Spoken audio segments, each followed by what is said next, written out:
2π તો અચળ છે, એને તો પરિમાણ છે જ નહીં, તો બળ એફનું વધ્યું છે. ઓકે, ના વાય છે, વાય એટલે L1 અંતર, પછી બળ એફ M1 L1 T-2 છેદમાં પ્રવાહ I1, I એટલે એમ્પિયર, A ફોર એમ્પિયર, 1 બીજો I2 એટલે A1 અને અહીંયા લંબાઈ L એટલે L1.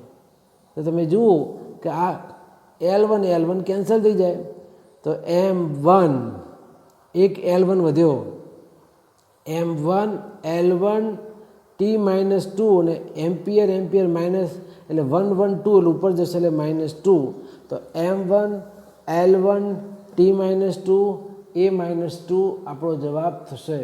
તો ડિયર સ્ટુડન્ટ્સ, આ રીતે 10 પ્રશ્નો આપણે જોયા. આ 10 પ્રશ્નોનો વારંવાર મહાવરો તમે કરતા જશો તો મારે જે તમને ટ્રેન કરવા છે, શરૂઆતમાં નો ડાઉટ વાર લાગશે, સમય લાગશે, બરાબર, પણ ચોક્કસ સારી રીતે આપણે તૈયારી કરીશું તો ચોક્કસ સારું પરિણામ આવશે જ, બરાબર. Take a time, no problem, પણ એક વખત માઇન્ડમાં જો સેટ થઈ જશે પછી એ દૂર થશે નહીં. ખૂબ ખૂબ આભાર ડિયર સ્ટુડન્ટ. ડિયર સ્ટુડન્ટ્સ, આજે તમારી પરીક્ષાના સંદર્ભમાં કંઈક નવું ઇન ધ સેન્સ રનિંગ અભ્યાસક્રમ તો છે જ આપણો, પણ એની સાથે સાથે JEE, નીટ, ગુજસેટ એવી બધી પરીક્ષાઓમાં ઉપયોગી એવા MCQs હવે આપણે જોવાના છે. આપણો અભ્યાસક્રમ તો પૂરો છે, પણ અભ્યાસક્રમ સિવાય સ્પર્ધાત્મક પરીક્ષાઓની અંદર વધુ સારું પરફોર્મન્સ તમે આપી શકો એ માટે મારો આ એક પ્રયાસ છે. આગળ ઉપર નવું આપણે ભણતા જઈશું, પણ હાલ સમય છે તો એનો સદુપયોગ સારી રીતે કરીએ. અભ્યાસક્રમનું વારંવાર પુનરાવર્તન તો કરતા જ રહેજો, પણ હવે આવા સ્પર્ધાત્મક પરીક્ષાના સંદર્ભમાં કેવા પ્રકારના પ્રશ્નો હોય, આપણે જવાબ કઈ રીતે નક્કી કરવાનો છે એ જરા જોઈએ. 11 સાયન્સનું પ્રથમ પ્રકરણ છે ભૌતિક જગત. એ ચેપ્ટરમાંથી હજુ સુધી ક્યારે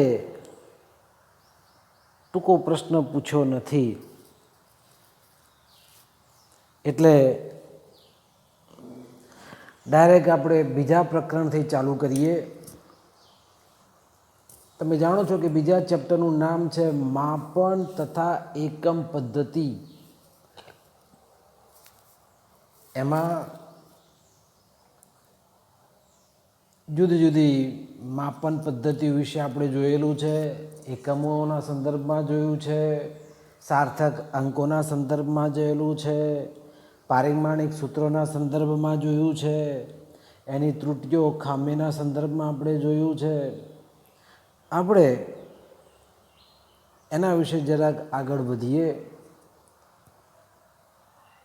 તો આ પ્રકરણની અંદર પારિમાણિક સૂત્રો છે એ પોર્શન અગત્યનો છે, અને એના રિલેટેડ કેટલાક પ્રશ્નો હોય જ પારિમાણિક સૂત્રોના સંદર્ભની અંદર. પછી એ 11માના રિલેટેડ હોય કે 12માના રિલેટેડ હોય, પણ પારિમાણિક સૂત્રવાળો પ્રશ્ન તો હોય જ છે. અહીંયા પહેલો એક પ્રશ્ન જરા છે, કોણીય વેગમાનનું પારિમાણિક સૂત્ર ખાલી જગ્યા છે.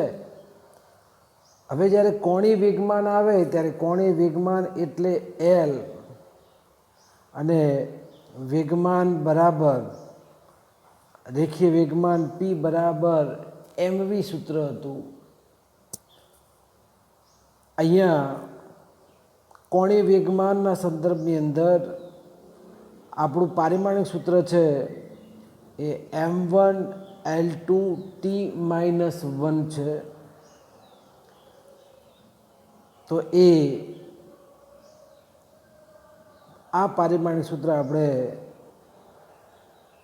લખવાનું થાય, જે આપણો જવાબ બી છે. કોણીય વેગમાન એટલે એલ, બરાબર.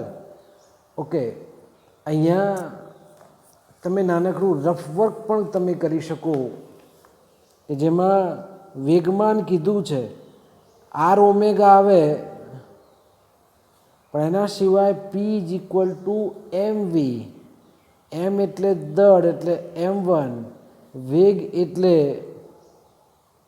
અંતર ભાગ્યા સમય. તો જો રેખીય વેગમાન હોય તો m1l1t-1 હોય.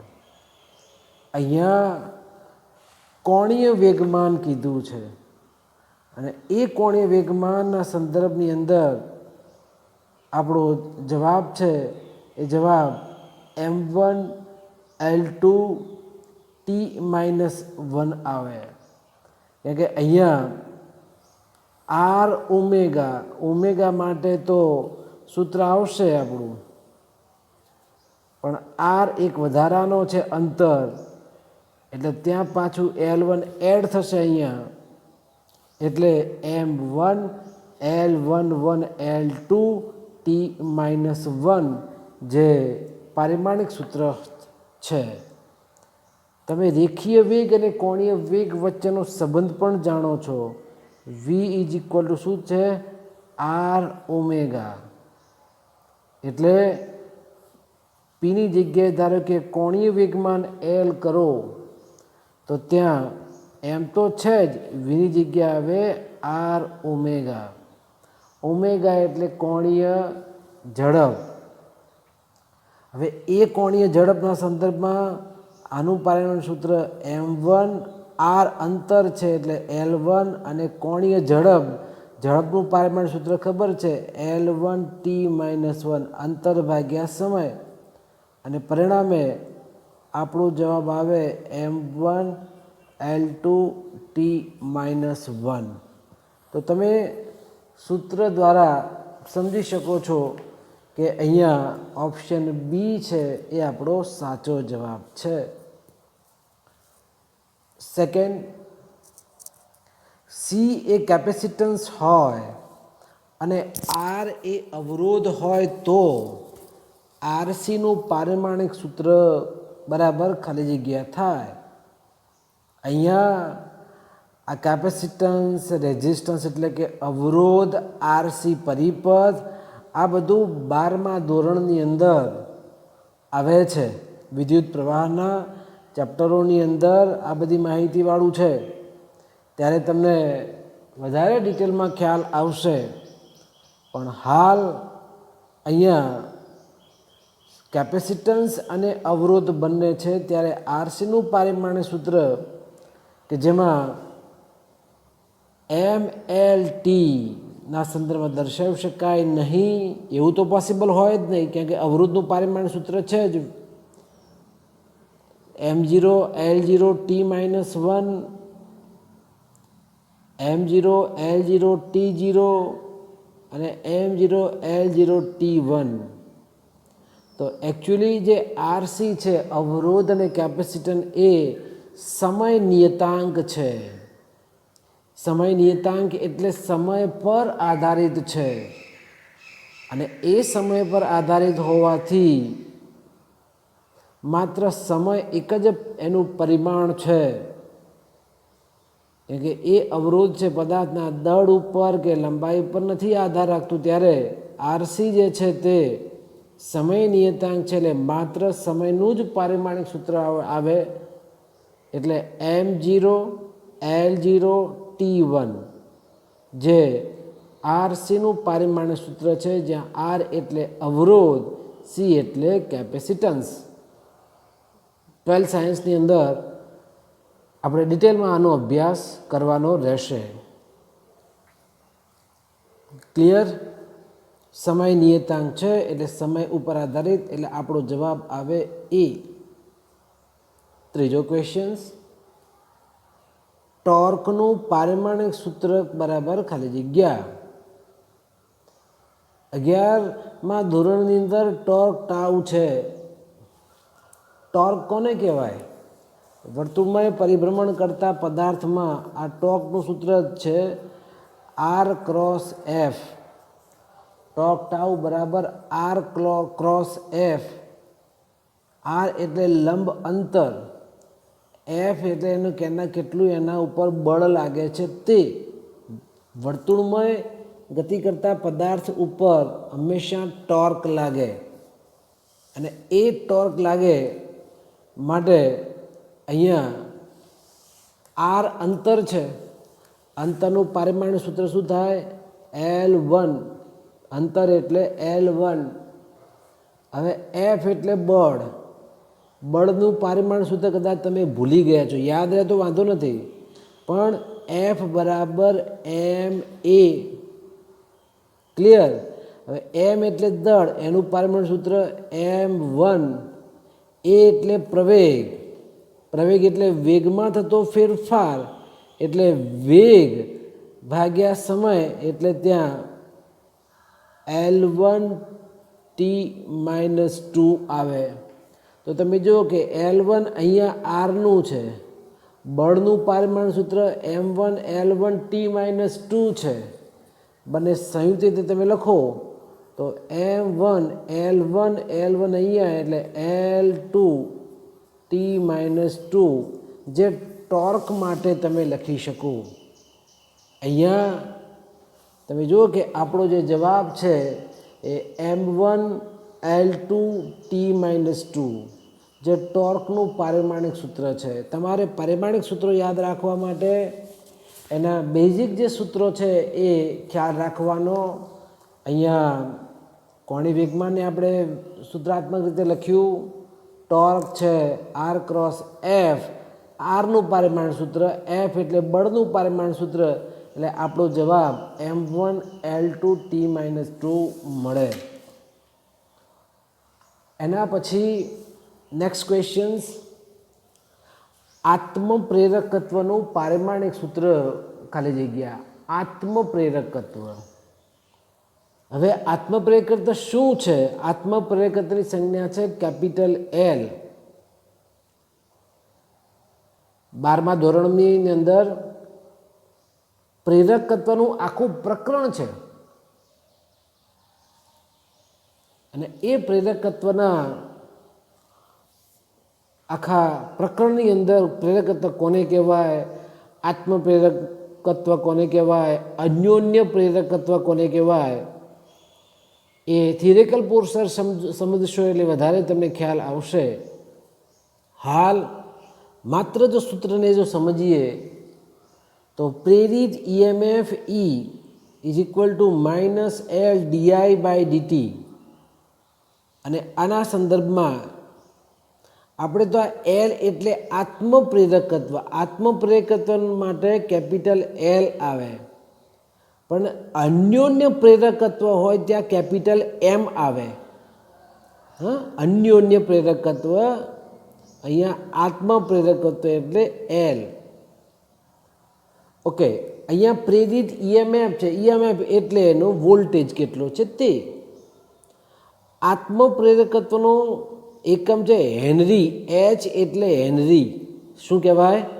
હેનરી. એના વૈજ્ઞાનિકના નામ ઉપરથી છે. પછી di/dt એટલે આ તો પ્રવાહમાં થતો ફેરફાર, પ્રવાહનો એકમ છે એમ્પિયર. t એટલે સમયનો એકમ સેકન્ડ. તો વોલ્ટેજ હેનરી એમ્પિયર પ્રતિ સેકન્ડ. હવે પણ વોલ્ટેજ એટલે શું છે? તો જૂલ. અહીંયા J/C છે, તો વોલ્ટેજની જગ્યાએ લખવાનું J/C, H/A/S. હવે જોજો હો, આપણે ક્યાંથી ક્યાં લઈ જઈએ છીએ. આ એ છે એ છેદમાં લાવી દો, બરાબર. હવે એ કદાચ તમે નથી લાવતા તો અહીંયા કેપેસિટન્સ છે સી, કુલમ છે સી, ત્યારે એમ્પિયર સેકન્ડ એનો એકમ થશે તો અહીંયા જૂલ પ્રતિ કુલમ છે. આપણે સમજીએ વોલ્ટેજ બરાબર જૂલ પ્રતિ કુલમ, તો જૂલ અહીંયા કુલમ એટલે એમ્પિયર સેકન્ડ, એચ એમના એમ, એ એમના એમ, એસ એમના એમ. આપણે એચને કરતાં કરો તો તમે જોઈ શકો બંને બાજુ એસ એસ કેન્સલ. આ એ ભાગાકારમાં છે, આ એ નીચે આવશે એટલે એ પણ ક્યાં આવશે? એ સ્ક્વેર થશે નીચે, ઉપર શું છે? જે છે. તો એચ એટલે હેનરીનું પારિમાણ સૂત્ર એટલે જૂલ જે અપોન એ સ્ક્વેર એવું મળે. એટલે કે અહીંયા જૂલ એટલે કાર્યનું પારિમાણ સૂત્ર યાદ રાખવાનું. m1L2T-2 છેદમાં એમ્પિયર એટલે એમના એમ જ રાખવાના. આ એમ્પિયર છે. તો તમે જુઓ કે m1L2T-2 એમ્પિયર -2. તો આત્મપ્રેરકત્વ છે એ આત્મપ્રેરકત્વનું પારિમાણિક સૂત્ર m1L2T-2 A-2. ફરી એક તમે સમજો, આત્મપ્રેરકત્વનું પારિમાણ સૂત્ર m1L2T-2 A-2 મળે. એના પછી નેક્સ્ટ ક્વેશ્ચન્સ,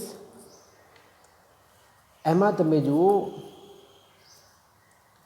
નીચેનામાંથી ખાલી જગ્યાનું પારિમાણિક સૂત્ર બાકીની 3 રાશિઓ કરતાં અલગ છે.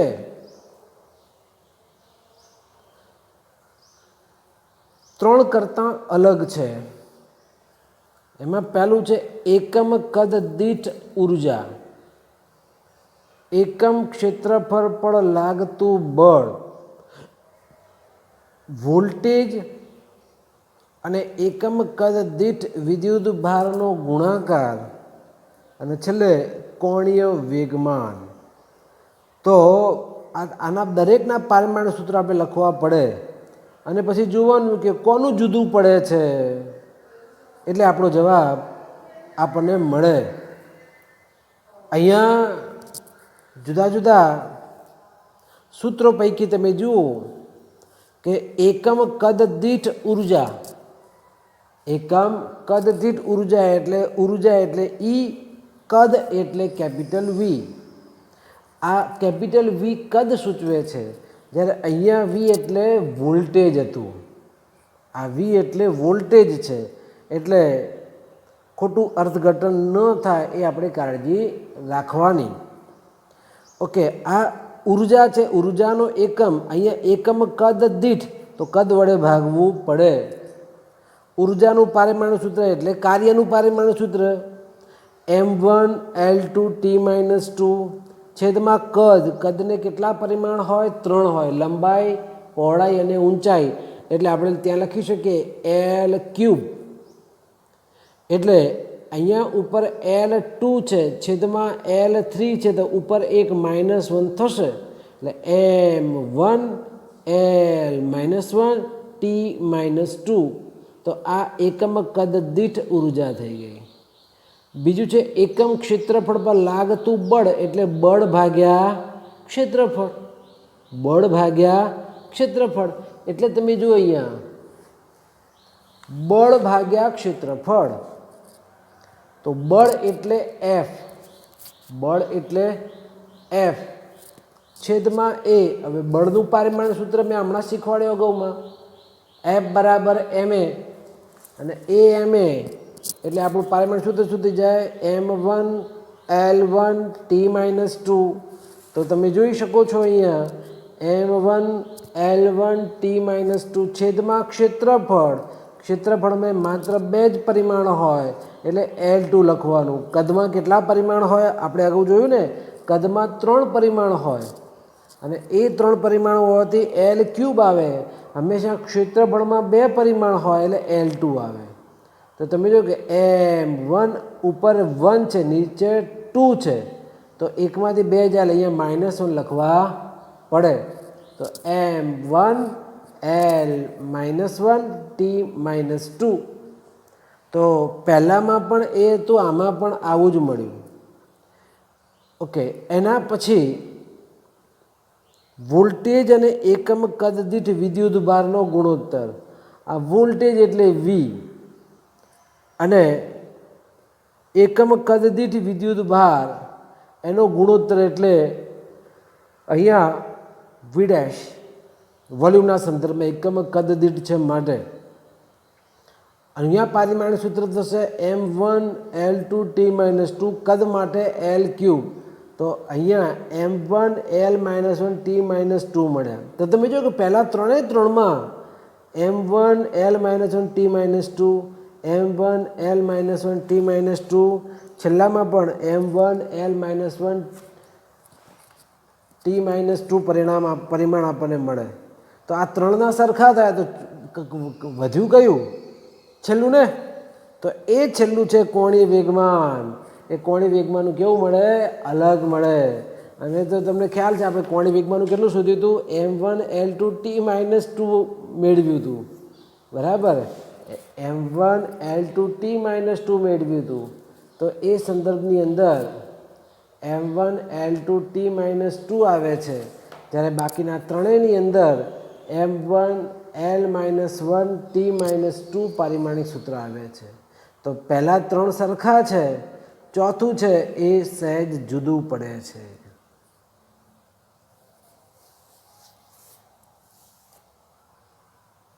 Next question. સમીકરણ x બરાબર AT પ્લસ BT સ્ક્વેરમાં x એ પદાર્થ વડે કપાયેલું અંતર કિલોમીટરમાં છે, સમય t સેકન્ડમાં, તો બીનો એકમ કયો થાય? અહીંયા એક્સનો એકમ, હવે તમે જો કે પારિમાણિક સૂત્રની દ્રષ્ટિએ શું થાય? એક્સનો એકમ એટલે જ એટીનો એકમ, એટલે જ બીટીનો એકમ, બીટી સ્ક્વેરનો એકમ. હવે એક્સ એટલે અંતર છે, તો આ એટી એટલે પણ અંતરનો જ એકમ હોય, બીટી સ્ક્વેરનો એકમ પણ અંતર જ હોય, એટલે બીટી સ્ક્વેરનો એકમ એટલે અંતરનો વર્ગ. અંતરનો એકમ આપણને ખબર છે, અહીંયા આપ્યું છે કિલોમીટર. તો આપેલા જવાબમાં એક્સનો એકમ એટલે જ બીટી સ્ક્વેરનો એકમ, તો બીનો એકમમાં ટી સ્ક્વેર ક્યાં આવી જાય? એના છેદમાં આવે. એટલે એક્સનો એકમ છેદમાં ટી સ્ક્વેરનો એકમ.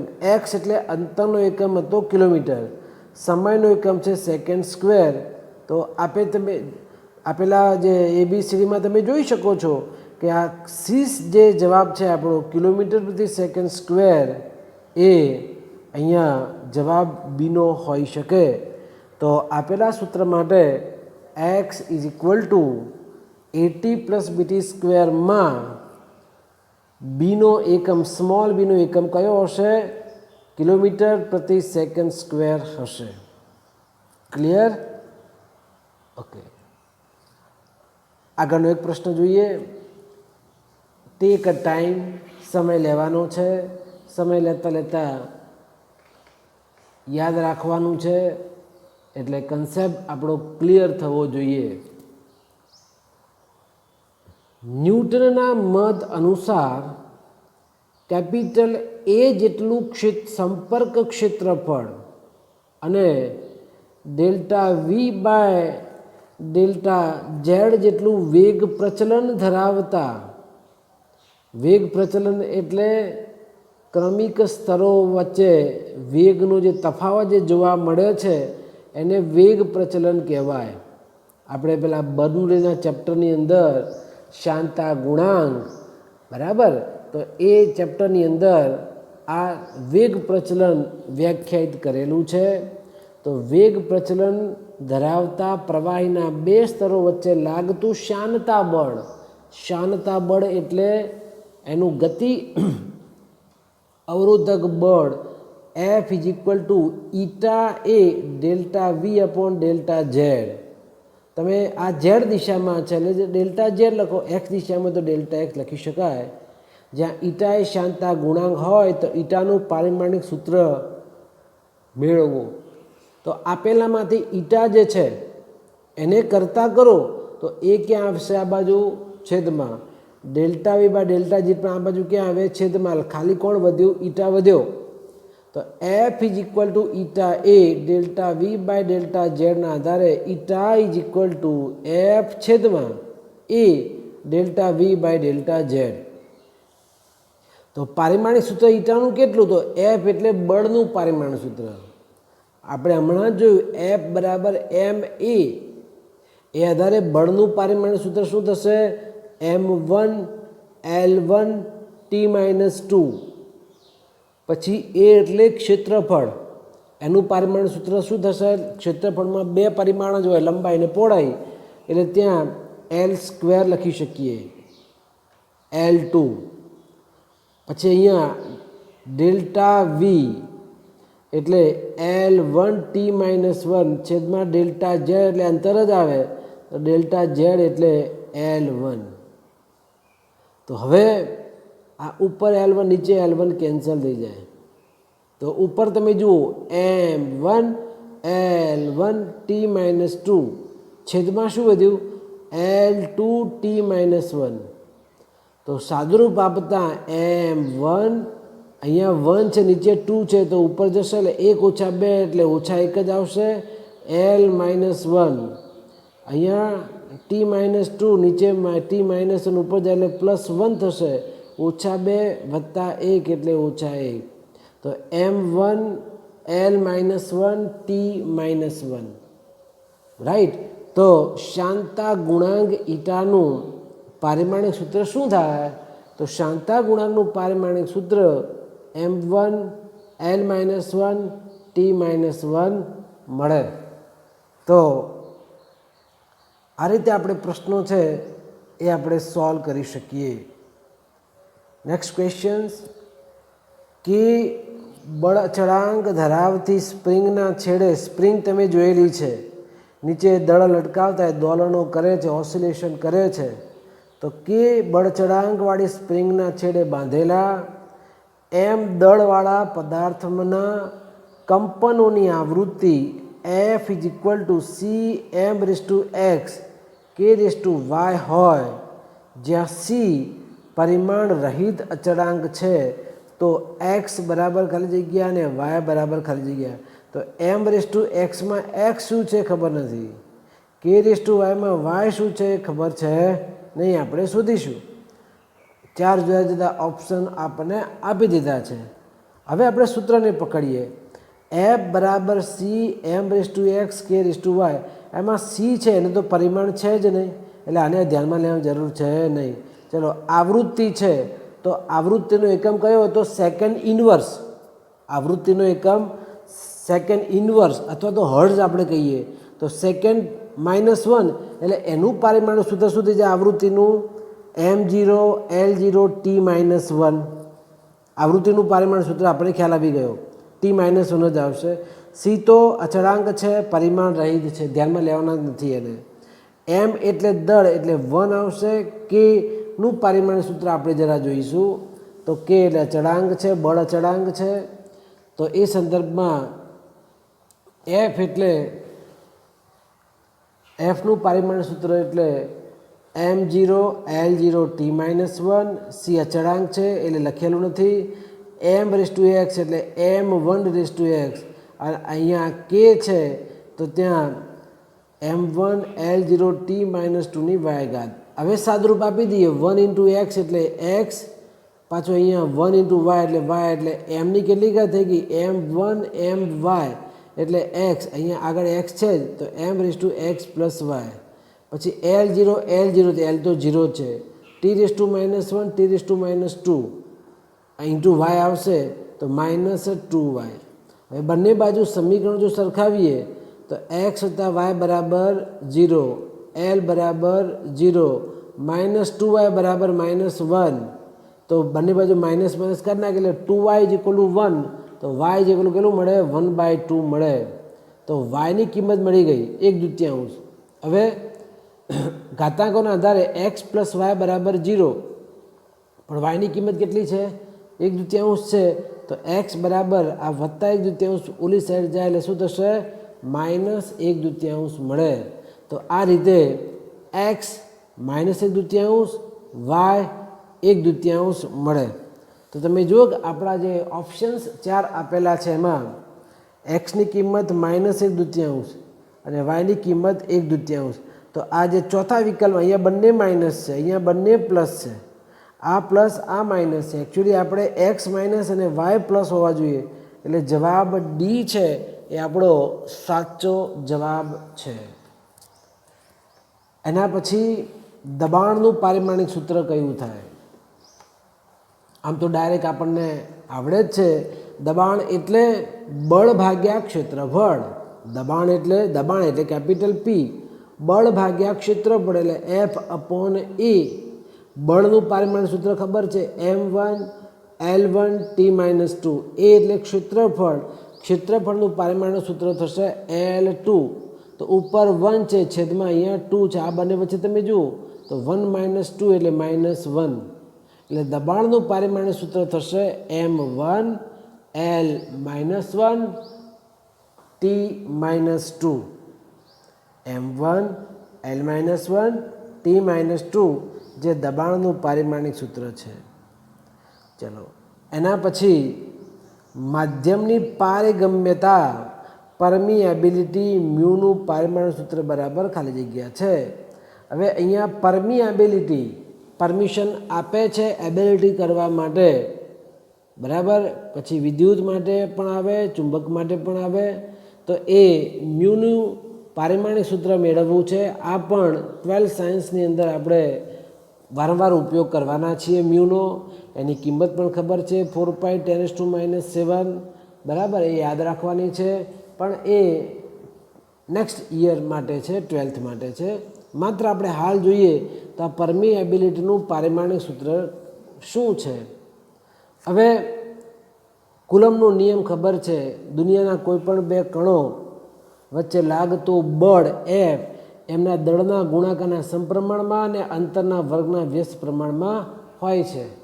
તો એ આધારે μ0/4π અચળાંક છે, m1 m2/r². તો μ0 તો ચડાવી ગયું, ઓકે. અહીંયા તમે જો કે 4π 4 અને પાઈ છે, અચળ છે, એનું પારિમાણિક સૂત્ર હોય નહીં. તો હવે આ μ0 માટે શું આવે? અહીંયા બળ F, તો એફનું પારિમાણિક સૂત્ર શું થશે?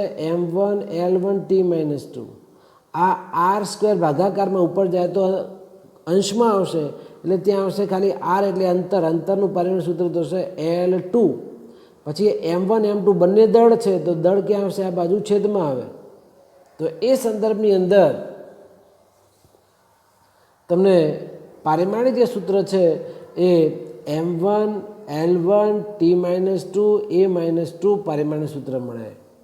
તો μ0નું પારિમાણિક સૂત્ર m1 L1 T-2 A-2 જેટલું છે એમ આપણે કહી શકીએ.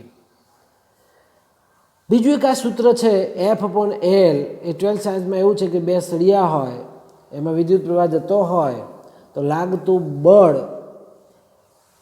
એકમ કદ દીઠ એકમ લંબાઈ દીઠ લાગતું બળ એટલે F/L. આ સૂત્ર આપેલું છે, એમાં આપણે 12thની અંદર ભણીશું ડિટેલની અંદર. μ0 I1 I2/2πy, જ્યાં μ0 અચળ, I1 એટલે એક તારમાંથી પસાર થતો પ્રવાહ, I2 બીજા તારમાંથી પસાર થતો પ્રવાહ, y એટલે બંને વચ્ચેનું લંબ અંતર. બે તાર હોય ને તો એ બે તાર વચ્ચેનું અંતર કેટલું? એ y. તો μ0નો કરતા કરો તો અહીંયા જો 2π ઉપર, તો 2π yF/I1 I2 L.